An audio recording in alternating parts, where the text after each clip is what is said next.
नमस्कार, study IQ में आपका स्वागत है। मैं हूं अमृत उपाध्याय और जैसा कि आप जानते हैं कि हम लक्ष्य सीरीज़ को लगातार आगे बढ़ा रहे हैं। लक्ष्य सीरीज़ का मकसद क्या है? यूपीएससी पीटी 2022 के पहले पिछले एक साल के करंट अफेयर्स का हम रिवीजन कर रहे हैं। आर्ट एंड कल्चर सेगमेंट में हैं हम इस समय, बाकी के सेगमेंट पूरे हो चुके हैं। आर्ट एंड कल्चर के सेगमेंट में भी 2 एपिसोड्स हो चुके हैं। अगर आपने नहीं देखा है तो प्लेलिस्ट का लिंक दिया होगा डिस्क्रिप्शन में, उस पर क्लिक कीजिए और देख सकते हैं। तीसरा एपिसोड ये है, आइए देखते हैं क्या क्या चीज़ें खास हैं जो आपको ध्यान में रखना ज़रूरी है। सबसे पहले बात करते हैं तोलकाप्पियम के बारे में। तोलकाप्पियम आपने पढ़ा भी होगा। पिछले साल केंद्रीय मंत्री सुभाष सरकार ने तमिल साहित्य तोलकाप्पियम के हिंदी अनुवाद का प्रकाशन जारी किया था और इसलिए ये काफ़ी चर्चा में था। तोलकाप्पियम जैसे ही नाम आए आपको ध्यान पर आना चाहिए संगम काल। ठीक है, संगम काल से रिलेटेड है ये।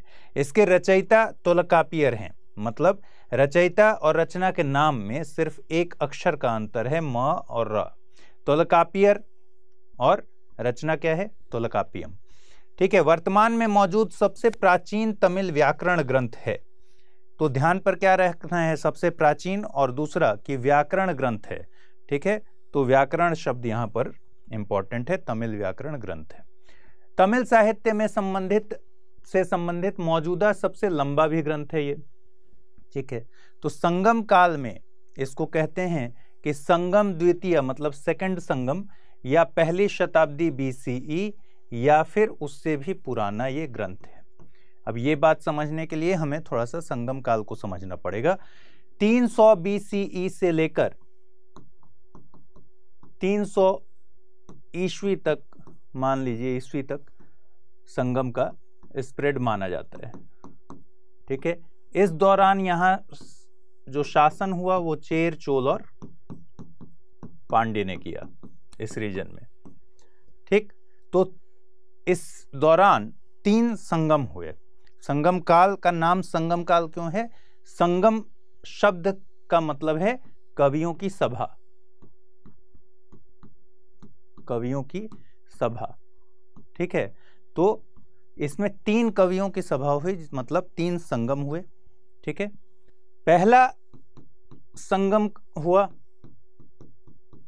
मदुरै में। ठीक है, दूसरा हुआ कपाटपुरम और तीसरा संगम हो गया फिर से मदुरै। तो ध्यान ये रखना है कि इन तीनों संगम में पहले में कोई ग्रंथ अवेलेबल नहीं है, या तो लिखा नहीं गया या फिर अवेलेबल नहीं गया, निर्माण नहीं हुआ या अवेलेबल नहीं है। तीसरे के ज़्यादातर जो ग्रंथ हैं वो नष्ट हो चुके हैं या फिर बहुत सीमित मात्रा में है। दूसरे का महत्वपूर्ण ग्रंथ जो है वो है व्याकरण ग्रंथ, जिसके बारे में अभी आप पढ़ रहे हैं। किसका लिखा हुआ है? तोलकाप्पियर का, और ग्रंथ का नाम है तोलकाप्पियम। तो इसका मतलब क्या हुआ? ये सेकंड संगम में इसे तैयार किया गया है। ठीक, इसीलिए लिखा है कि संगम द्वितीय, मतलब सेकंड संगम, या पहली शताब्दी BC या उससे भी पुराना ये ग्रंथ है। इस ग्रंथ में 3 भाग हैं, इसमें 9 सेक्शन हैं। ये सब बहुत इंपॉर्टेंट नहीं है। इनमें प्रत्येक एझुत्तु यानी वर्ण, कोल यानी शब्द, और पारुल यानी विषय से संबंधित है। मतलब 3 शब्द यहाँ इंपॉर्टेंट हो जाते हैं। व्याकरण की बात हो रही है तो इस ग्रंथ में क्या क्या है? वर्ण, शब्द और विषय। तो वर्ण को कहते हैं एझुत्तु, शब्द को कहते हैं कोल और विषय को कहते हैं पारुल। ठीक है, अन्य द्रविड़ साहित्य में 2 नाम आपको कभी नहीं भूलने हैं, और उन 2 का नाम है शिल्पादिकारम जो लिखा था इलंगो अदिगल ने, और मणिमेखलय जिसको लिखा था सत्तनार ने। इन दोनों को तमिल महाकाव्य कहा जाता है और ये दोनों नाम आपको हमेशा याद रहना चाहिए। शिल्पादिकारम, इलंगो आदिगल और मणिमेखलय जिसे लिखा था सत्तनार ने। ब्रैकेट में जो नाम दिया गया है ये लिखने वाले रचनाकार का नाम है। आइए नेक्स्ट खबर है रानी गाइदिन्ल्यू के बारे में। ठीक है, कहीं कहीं गैंडिल्यू लिखा होगा, कहीं गाइदिन्ल्यू लिखा होगा, तो उसमें बहुत कंफ्यूज नहीं होना है। चर्चा में क्यों आया? क्योंकि केंद्रीय गृह मंत्री अमित शाह जी ने मणिपुर के तमेंगलोंग जिले के लुआंगकाओ गांव में Rani Gaidinliu tribal freedom fighters museum की आधारशिला रखी। तो क्या क्या इसमें इंफॉर्मेशन है? बहुत, अगर माइन्यूट लेवल पर कभी क्वेश्चन आ गया तो आ गया, अदरवाइज नहीं आएगा। ये जगह क्या है, ये जिला केवल याद रखिएगा, तमेंगलोंग जिला है, जो कि जहां रानी गाइदिन्ल्यू का जन्म हुआ था, और उनके गांव का नाम है लुआंगकाओ गांव। यहीं पर एक म्यूजियम, जो ट्राइबल फ्रीडम फाइटर्स म्यूजियम है, इसकी आधारशिला रखी गई है। तो आपको जानना चाहिए रानी गाइदिन्ल्यू के बारे में। इनका नाता रहा सविनय अवज्ञा आंदोलन से। बहुत छोटी उम्र में ही इन्होंने अपने आप को आंदोलन में शरीक किया था, ठीक है। लेकिन जो सबसे ज़्यादा इम्पोर्टेंट है वो है हिराका आंदोलन। बहुत छोटी थी ये, 13 साल की थी, तभी हिराका आंदोलन में आ गई। हिराका आंदोलन दरअसल इनके भाई लीड कर रहे थे, उनका नाम था जदुनांग, ठीक है। तो जदुनांग के साथ इन्होंने उसमें पार्टिसिपेट किया हिराका आंदोलन में, और उसकी नेता बनी। हिराका आंदोलन बेसिकली रिलीजियस एक आंदोलन था, धार्मिक आंदोलन था, जिसका मकसद था नागा जनजाति के जो उनकी मान्यताएं हैं उनको रीइस्टैब्लिश करना। तो हिराका आंदोलन पहले धार्मिक था, लेकिन बाद में धार्मिक से ये पॉलिटिकल आंदोलन में बदल गया, ठीक है। अब हुआ ये कि जदुनांग जो थे उनको बाद में ये अंग्रेजों के खिलाफ हो गया, तो पॉलिटिकल हो गया। तो अंग्रेजों के खिलाफ जब हो गया तो जदुनांग को फांसी दे दी गई, और जदुनांग की मौत के बाद रानी गाइदिन्ल्यू ने हिराका आंदोलन को लीड किया, ठीक। तो नगा आदिवासी धर्म और नगाओं के स्वशासन पर बल था इस आंदोलन का, और असहयोग आंदोलन जैसा इसका कुछ कुछ बिहेवियर था। चलिए, और एक इंफॉर्मेशन ये कि इन्हें पद्म भूषण दिया गया 1982 में।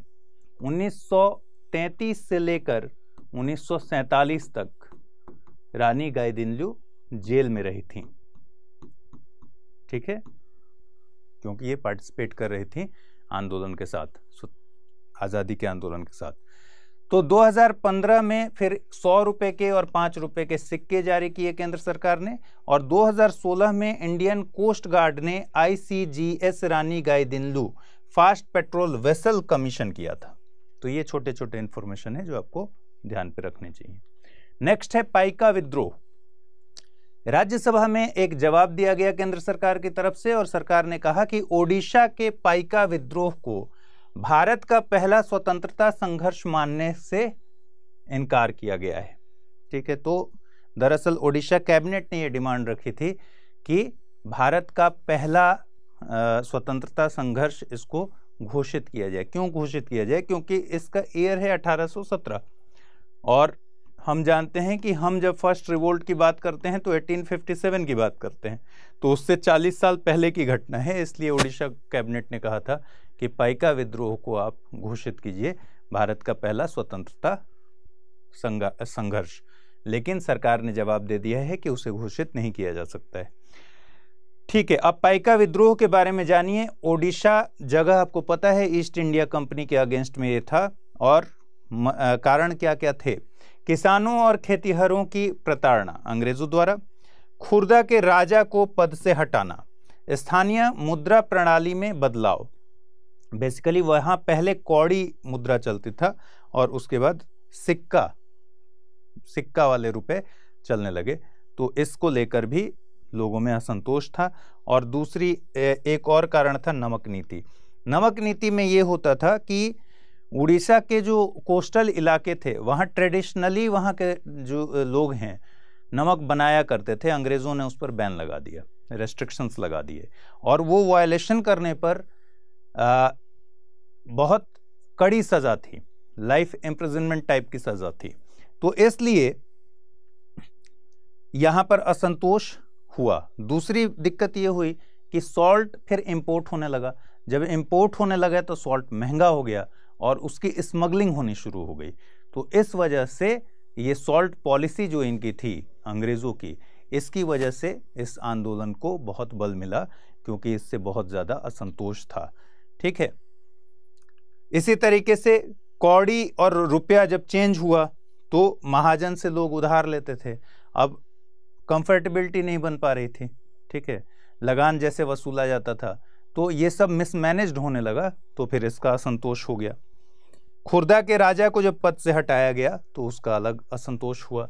अब आइए, नेतृत्व किसने किया? एक नाम आपको याद रखना है, बख्शी जगबंधु विद्याधर, जिन्होंने इनको लीड किया, और मिलिशिया समूह की ये मुखिया थे। मिलिशिया किसे कहते हैं? मिलिशिया कहते हैं कि वे लोग जो गैर सैनिक कार्यों में, मतलब पेशेवर सैनिक नहीं है, फिर भी एक टुकड़ी की तरह बिहेव करते हैं। ठीक है, सैन्य टुकड़ी की तरह बिहेव करते हैं, जो पेशेवर सैनिक नहीं है, किसी और काम में है, उनको कहते हैं मिलिशिया। और इसको लीड कौन कर रहा था? बख्शी जगबंधु विद्याधर नेतृत्व कर रहे थे। पाइका नाम क्यों आया? पाइका दरअसल कहते हैं पैदल सैनिक को, इसका शाब्दिक अर्थ है पैदल सैनिक। ठीक है, तो ये वो लोग थे जो राजा के लिए काम करते थे, सैनिक वाला। ठीक है, इसके बदले में राजा क्या करता था? इनको लैंड विदाउट टैक्स देता था, मतलब उसको बोलते थे निष्कर जागीर। निष्कर जागीर, इसका मतलब हुआ कि ऐसा लैंड जिस पर टैक्स नहीं लगता, और साथ में दी जाती थी उपाधि। ठीक है, इसके लिए ये अपनी मिलिशिया सेवाएं राजा को दिया करते थे, तो इनको पाइका कहते थे। और इसीलिए ये, और इन्हीं का विद्रोह था, यही लोग लीड कर रहे थे, इसलिए इसको पाइका विद्रोह कहते हैं। चलिए, पाइका विद्रोह जब हुआ तो फिर सरकार को कुछ बातें समझ में आई और कुछ चीज़ें चेंज हुई। जैसे ओडिया लोगों को सरकारी सेवा में मौके और रोजगार मिलने लगे, नमक को लेकर पॉलिसी चेंज की गई और नमक की कीमतों में गिरावट की गई। जगन्नाथ मंदिर का प्रबंधन राजा मुकुंद देव II के पुत्र रामचंद्र देव III को सौंप दिया गया। तो ये सारे बदलाव पाइका विद्रोह के बाद हुए। अब आइए, PN पणिक्कर क्यों चर्चा में रहे? इनको father of library in Kerala कहते हैं। सिर्फ एक बात ध्यान पे रखिएगा, हो सकता है कभी क्वेश्चन आए तो यही एक बात आपको हिट कर जाए। माननीय राष्ट्रपति ने थिरुवनंतपुरम में PN पणिक्कर की मूर्ति का अनावरण किया था, और इसलिए PN पणिक्कर के बारे में हम यहाँ जानते हैं। इनका जन्म कब हुआ? 1909 में केरल में नायर परिवार से इनका ताल्लुक था। और जैसा कि मैंने कहा कि इनको पुस्तकालय का पिता यानी father of library in Kerala कहते हैं। केरल में साक्षरता आंदोलन के लिए इन्हें जाना जाता है, और आज भी आपको पता है कि साक्षरता को लेकर केरल की स्थिति क्या है, और इसमें उनका बहुत बड़ा योगदान है। ठीक, 1926 में अपने शहर में जहां वे रहते थे, वो अध्यापक थे, टीचर थे, और सनातन धर्मम लाइब्रेरी की स्थापना 1926 में इन्होंने की थी। ठीक है, उसकी शुरुआत की थी। तो ये एक फैक्ट है, लेकिन ज़्यादा बड़ा फैक्ट जो है, जो आपको याद रखना है, वो है त्रावणकोर लाइब्रेरी एसोसिएशन की स्थापना 1945 में थिरुवत मकूर ग्रंथशाला संगम, इसी को बोलते थे थिरुवत मकूर ग्रंथशाला संगम को त्रावणकोर लाइब्रेरी एसोसिएशन, इसकी स्थापना को इन्होंने लीड किया। और उस जमाने में इसमें 47 लाइब्रेरीज को इन किया गया, 47 लाइब्रेरीज बनाए गए। और आज की तारीख में इस एसोसिएशन का नाम चेंज हो गया है, और उसमें अब 6000 लाइब्रेरीज हैं। मतलब समझिए, केरल के गांव-गांव में लाइब्रेरी का जो सपना था उनका, आज वो दिखता है कि केरल के गांव-गांव में आपको लाइब्रेरी मिल जाएगा। ठीक है, इसके अलावा Kerala association for non formal education and development की स्थापना की इन्होंने। केरल में साक्षरता मिशन को लेकर बात हो चुकी है। 2017 में प्रधानमंत्री ने 19 जून को मनाए जाने वाले केरल पाठन दिवस को राष्ट्रीय पाठन दिवस घोषित किया था। तो कुछ फैक्चुअल जानकारियां हैं जिसको आपको जानकारी रखनी है। चलिए, चौरी चौरा कांड क्यों इंपॉर्टेंट है? अगर आपको ध्यान पर होगा तो 1922 की घटना है, और आज हम लोग खड़े हैं 2022 में, यानी कि 100 साल इसके पूरे हो गए हैं 4 फरवरी को। घटना के बारे में जानते हैं आप, सिर्फ रिवाइज कर लेते हैं। गोरखपुर जिले का एक गांव है चौरी चौरा और उस समय संयुक्त प्रांत में आता था। ठीक है, तो हुआ क्या कि शराब और नशीले पदार्थ के विरोध में, की बिक्री के विरोध में वहां नेताओं और ब्रिटिश सैनिकों ने गोली चला दी और कुछ लोगों की मौत हो गई। तो चौरी चौरा में इतना भीड़ इतनी हिंसक हो गई कि उसने एक थाने को आग लगा दिया। उस पूरी घटना में 20 से 22 पुलिस वाले जलकर खाक हो गए और ठीक इसी समय गांधी जी असहयोग आंदोलन चला रहे थे और बहुत जोर शोर से चला रहे थे, मतलब उसका इम्पैक्ट बहुत हाई था उस समय, जिस समय चौरी चौरा कांड हुआ। गांधी जी इस घटना से व्यथित हुए और कांग्रेस वर्किंग कमेटी की बैठक में उन्होंने प्रस्ताव किया कि असहयोग आंदोलन को वापस ले लिया जाए। और चौरी चौरा कांड इसलिए इंपॉर्टेंट है क्योंकि 12 फरवरी 1922 को वर्किंग कमेटी की बैठक के बाद चौरी चौरा कांड के इम्पैक्ट के तहत असहयोग आंदोलन को गांधी जी ने वापस ले लिया। ठीक है, तो इसलिए चौरी चौरा कांड के बारे में ये सब कोई जानता है, हालांकि आप सबने पढ़ा होगा, तो बट रिवीजन कर लीजिए क्योंकि 100 साल हो गए हैं तो क्वेश्चन पूछ सकता है। चलिए, मोपला विद्रोह के बारे में जानते हैं। Indian council of historical research ICHR जो है वो बेसिकली 1972 में इस्टेब्लिश हुआ था और अभी शिक्षा मंत्रालय के अंतर्गत है। शिक्षा मंत्रालय के अंतर्गत एक स्वायत्त निकाय है। ठीक है, तो ICHR के बारे में जानते रहिए क्योंकि ICHR ने स्वतंत्रता सेनानियों के शब्दकोश से वरियम कुन्नत हाजी सहित कई मोपला विद्रोहियों के नाम हटा दिए।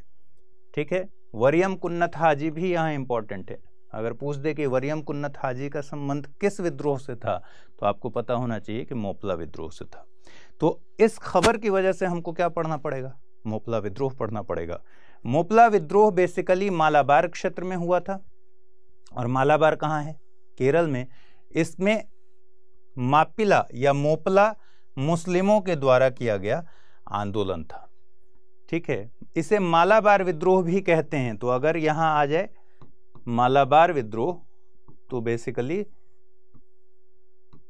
किसके बारे में बात हो रही है? मोपला विद्रोह के बारे में बात हो रही है। मोपला वहां किसान थे, तो मोपला बेसिकली मुसलमान थे और उनके जो जमींदार थे, जो लैंडलॉर्ड्स थे, वो हिंदू थे और ब्राह्मण थे। ठीक है, तो पहले तो ये पूरा आंदोलन शुरू हुआ, लेकिन बाद में इसका जो रूप बदला वो बहुत ज़्यादा सांप्रदायिक हो गया, मतलब हिंदू मुस्लिम वाली लड़ाई शुरू हो गई। तो सांप्रदायिक तनाव की वजह से इस पूरे आंदोलन का रुख चेंज हो गया और अभी बहुत सारे ऐसे डिबेट्स शुरू हो गए हैं कि मोपला विद्रोह को अंग्रेज़ों के खिलाफ लड़ाई में माने या ना माने। ठीक है, बहुत सारे ऐसे स्टेटमेंट्स आ रहे हैं, बहुत विवाद भी हुआ है इस पर। तो दो विद्रोह हुए थे बेसिकली। एक विद्रोह हुआ 1836 से लेकर 1854 तक उसका टेन्योर था और दूसरा विद्रोह हुआ 1921 में। ठीक है, क्या वजह क्या थी विद्रोह की? राजस्व में बढ़ोतरी। ठीक है, मतलब लगान ज्यादा वसूला जाने लगा। जोत के आकार को कम करने के विरोध में कई बार आंदोलन हुए। सांप्रदायिक मुद्दा हो गया अधिकांश, और वजह मैंने बता दिया कि अधिकांश जमींदार जो थे ब्राह्मण थे, नंबूदिरी ब्राह्मण और जोतदार मोपिला मुस्लिम थे। अशांति के बीच स्थानीय कांग्रेस इकाई ने जोतदारों को उनके अधिकारियों के लिए प्रेरित भी किया। बाद में यह आंदोलन खिलाफत असहयोग के साथ जुड़ गया। अब ये एक इंपॉर्टेंट बात, ठीक है, क्योंकि खिलाफत के साथ इस आंदोलन का सहयोग हो गया, मतलब आपस में एक दूसरे को सपोर्ट करने लगे। तो महात्मा गांधी, शौकत अली, मौलाना आज़ाद जैसे नेताओं ने मोपिला सभाओं को संबोधित भी किया। ठीक है, लेकिन जब इस पूरे आंदोलन का रुख हो गया सांप्रदायिक और वायलेंट हो गया, बहुत जगह हिंसाएं हो गई, लोगों के घर जलाए जाने लगे, हत्याएं होने लगी, तब इन जो राष्ट्रवादी नेताओं ने क्या किया, अपने आप को इस आंदोलन से वापस खींच लिया। मतलब उस समय कोई सरोकार नहीं बचा और ये आंदोलन जो मोपला आंदोलन है वो अलग थलग पड़ गया। असहयोग और खिलाफत से उसका कोई नाता रिश्ता नहीं बचा। अली मुसलियर की अगुवाई में पहले इन विद्रोहों के दौरान ब्रिटिश अथॉरिटीज को ही निशाना बनाया गया। बाद में यह विद्रोह सांप्रदायिक हो गया। तो एक नाम और आपको याद रखना है, वो यह अली मुसलियार। ठीक है, इनका भी संबंध किससे है? मोपला से। तो दो नाम बेसिकली आप याद रखिए मोपला से, वरियम कुन्नत हाजी और अली मुसलियार। इन्हें भी हाजी भी इस आंदोलन से जुड़े थे जिन्होंने मालाबार क्षेत्र में ब्रिटिश शासन के खिलाफ आंदोलन किया था। ठीक है, एक बहुत ही फेमस वाक्य आता है वैगन ट्रेजेडी। वैगन ट्रेजेडी क्या हुआ कि वैगन किसको बोलते हैं? मालवाहक ट्रेन का डिब्बा था जिसमें 70 के करीब प्रिजनर्स थे। मोपला विद्रोह करने वाले विद्रोही जो पकड़े गए थे उनको भेजा जा रहा था तिरूर से पोदानूर जेल, और सफोकेशन की वजह से 70 के करीब लोगों की मौत हो गई। ठीक है, इन विद्रोहियों की मौत हो गई। इसी घटना को हम कहते हैं वैगन ट्रेजेडी। शहीदों का शब्दकोश इसलिए जानना जरूरी है कि खबर ही यही है कि शहीदों के शब्दकोश से हटाया गया। शहीदों का शब्दकोश इस तरीके से बनाया गया है, इसको लॉन्च किया था 2019 में प्रधानमंत्री नरेंद्र मोदी ने। ठीक है, तो 1857 से 1947 तक जितने लोग शहीद हुए हैं अलग अलग आंदोलनों में, उनका एक शब्दकोश, उनके नाम का शब्दकोश बनाया गया, और ये अलग अलग क्षेत्र के लिए अलग अलग वॉल्यूम इसका प्रकाशित किया गया। ठीक है, अलग अलग क्षेत्र के लिए अलग अलग वॉल्यूम बनाया गया। ICHR ने इसे तैयार किया है, जिसका नाम आपने शुरू में देखा, Indian council of historical research. मैं बता चुका हूं कि 1972 में एस्टेब्लिश हुआ था और शिक्षा मंत्रालय के अंतर्गत एक स्वायत्त निकाय है। इतनी जानकारी आपको ICHR के बारे में रखना है। मकसद क्या था? इतिहास में अनुसंधान, रिसर्च को बढ़ावा देना और इस तरह के काम करना ICHR का मेन मकसद था। चलिए, पंडित भीमसेन जोशी, 4 फरवरी को भीमसेन जोशी जी की 100वीं जयंती मनाई गई। मतलब क्या हुआ कि 1922 में भीमसेन जोशी जी का जन्म हुआ था। ठीक है, तो 100वीं जयंती मनाई गई। उनके बारे में जानिए। ख्याल गायकी के बहुत ही मशहूर नाम थे और हर तरह का अवार्ड इन्हें मिल चुका है। हिंदी, कन्नड़ और मराठी भाषा में भक्ति गानों के लिए प्रसिद्ध रहे। ठीक है, एक चीज ध्यान रखना है कि कहीं ये कंफ्यूज नहीं होना है पंडित भीमसेन जोशी को लेकर कि वो हिंदुस्तानी शास्त्रीय संगीत से थे या कर्नाटक शास्त्रीय संगीत से थे। भीमसेन जोशी जी हिंदुस्तानी शास्त्रीय संगीत क्षेत्र में इनकी ख्याति प्राप्त है। अवार्ड्स की बात करें तो 2008 में भारत रत्न अवार्ड मिला इन्हें, जो कि भारत का सर्वोच्च सम्मान है। उसके अलावा पद्मश्री, पद्म भूषण, पद्म विभूषण, संगीत नाटक अकादमी अवार्ड, सब कुछ इन्हें मिल चुका है। ठीक, इसके भी अलावा महाराष्ट्र भूषण, कर्नाटक रत्न, बहुत सारे अवार्ड मिले। अब कर्नाटक संगीत से जुड़ी कुछ मुख्य शब्दावलियां जानते हैं, जो कि हम कई बार जान चुके हैं। सुलादी, स्वरजाति, जाति स्वरम, वर्णम, कीर्तनम, कृति, जवाली, तिल्लाना, पल्लवी, तनम। ठीक है, ये कुछ नाम हैं। आपको PDF में जब मिलेगा तो इसको देख लीजिएगा एक बार। इतने सारे नाम याद नहीं होते, ये बात सही है। चलिए, हिंदुस्तानी और कर्नाटक शास्त्रीय संगीत में कुछ पॉइंट्स पर अंतर देख लेते हैं। हिंदुस्तानी वैदिक ट्रेडिशन को से ओरिजिनेट हुआ है और कर्नाटक संगीत भक्ति ट्रेडिशन से ओरिजिनेट हुआ है। नॉर्थ और साउथ का अंतर तो ये है ही, हिंदुस्तानी शास्त्रीय संगीत नॉर्थ में और साउथ इंडिया में कर्नाटक शास्त्रीय संगीत। राग की बात करें तो इसमें 6 प्रिंसिपल राग हैं जिन्हें हम बंदिश कहते हैं, और 10 मोड्स हैं या थाट्स कहते हैं उन मोड्स को। ठीक है, भारतीय में, हिंदुस्तानी में। ठीक है, और यहाँ स्केल्स होते हैं 7 नोट्स के। ये बहुत ज़्यादा टेक्निकल है। स्टाइल की बात करें तो हिंदुस्तानी शास्त्रीय संगीत घराना स्टाइल की सिंगिंग किया जाता है उसमें। तो घराना याद रखना है। जैसे भीमसेन जोशी जी किराना घराना से ताल्लुक रखते थे। किराना, यूपी में एक जगह है कैराना, उसी से बना है किराना। तो भीमसेन जोशी का ताल्लुक के संबंध किससे था? किराना घराना से। तो घराना सिंगिंग स्टाइल हिंदुस्तानी का हो गया, और कर्नाटक वाले में क्या हो गया? More vocal style even when played by instrument. तो ये यहाँ स्टाइल अलग है, ठीक है। वर्ड्स की बात करें तो यहाँ वर्ड्स बहुत इंपॉर्टेंस नहीं रखते, फॉर्मल होता है, और बहुत वर्ड्स को आर्टिकुलेटेड वर्ड्स नहीं मिलेंगे आपको। यहाँ वर्ड्स का इंपॉर्टेंट है, वर्ड्स का इंपॉर्टेंस है एक्सप्रेशन के, इमोशन को एक्सप्रेस करने के लिए कर्नाटक में, ठीक है। इसी तरह के कुछ कुछ पॉइंट्स हैं जो आपको ध्यान पर रखना है। टेम्पो अगर बात कीजिएगा, हिंदुस्तानी शास्त्रीय संगीत में स्लो रहता है, और कर्नाटक के शास्त्रीय संगीत में फास्ट होता है, ठीक है। इंस्ट्रूमेंट ये सब देख लीजिएगा अपने पीडीएफ में, तबला, सारंगी, सितार, ठीक है, संतूर इत्यादि, और इधर वीणा, मृदंगम, मैंडोलिन और जल तरंगम, ये आपको शीट मिलेगा, इसको आप देख लीजिएगा। बहुत माइन्यूटली नहीं, लेकिन बड़े पॉइंट्स को एक बार देख कर जाइएगा।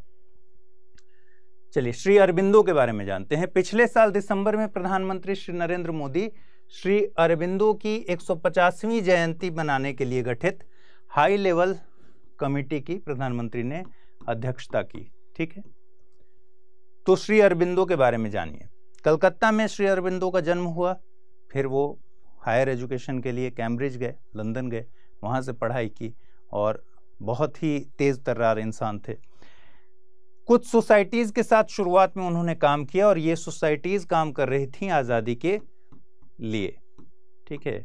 इन्हीं तरह की सोसाइटीज़ में दो का नाम था, कमल और कृपाण, ठीक है। अनुशीलन समिति के जरिए लोगों को क्रांतिकारी गतिविधियों के लिए उन्होंने प्रेरित किया। तो आपको क्या ध्यान पर रखना है कि अनुशीलन समिति से अरबिंदो का संबंध था, ठीक है। अनुशीलन समिति से अरबिंदो का संबंध था, ये फैक्ट केवल याद रखिए। 1905 में बंगाल के विभाजन के बाद आंदोलन में सक्रिय हुए, और 1906 में कांग्रेस में शामिल हुए। तो हुआ यूं कि 1902 से 1910 इनका पूरा पॉलिटिकल एक्टिव करियर माना जाता है, फेज माना जाता है, ठीक है। 1905 में जाहिर तौर पर बंगाल का विभाजन के बाद बहुत ज़्यादा एक्टिव हुए, और 1906 में कांग्रेस में आए। 1908 में अलीपुर बम कांड में इन्हें सजा हुई, ठीक है। और 1910 में इन्होंने पुदुचेरी ये चले गए, सक्रिय राजनीति को इन्होंने छोड़ दिया, ठीक है। बाकी जीवन इनका पुदुचेरी में बीता, और पॉलिटिकल से इन्होंने खुद को अब कहाँ मूव कराया? स्पिरिचुअल में, ठीक है। बंगाल नेशनल कॉलेज के प्रधानाचार्य भी रहे, ठीक है। पुदुचेरी में उन्होंने मिर्रा अल्फासा के साथ मिलकर श्री अरबिंदो आश्रम की स्थापना की, और 1993-94 में इंदु प्रकाश में न्यू लैंप्स फॉर ओल्ड लेख लिखे। ये सारे फैक्ट्स हैं, ठीक है। इसके अलावा अंग्रेजी दैनिक वंदे मातरम, कर्मयोगिन जो कि अंग्रेजी अखबार है, और धर्म जो कि बंगाली साप्ताहिक है। जरूरी नहीं है कि अरबिंदो से डायरेक्ट अरबिंदो से ही सवाल पूछ लें, ये भी हो सकता है कि किसी अखबार के बारे में पूछ लें जिसमें वो काम किया करते थे, लेख लिखा करते थे या प्रकाशन किया करते थे। तो ये सब आपको ध्यान पर रखना है कि वंदे मातरम अंग्रेजी दैनिक, कर्मयोगिन अंग्रेजी अखबार, और धर्म बंगाली साप्ताहिक, इसमें उन्होंने काम किया। जुगांतर पत्रिका इसे इन्होंने पब्लिश किया। जुगांतर पत्रिका में लेख आते थे इनके। भवानी मंदिर पत्रिका जो कि अनुशीलन समिति के पैम्पलेट था, उसमें पैम्पलेट का प्रकाशन था। तो ये सारे डॉक्यूमेंट्स हैं, कुछ पेपर्स हैं जो उन्होंने पब्लिश किए, कुछ ऐसी पत्रिकाएं हैं जहां उनके लेख आए। ये सब भी आपको ध्यान पर रखना है।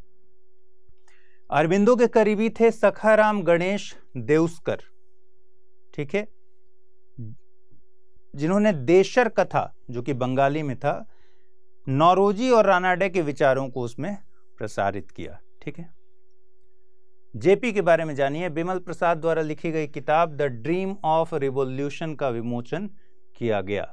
और the dream of revolution basically क्या है, बायोग्राफी ऑफ जयप्रकाश नारायण है।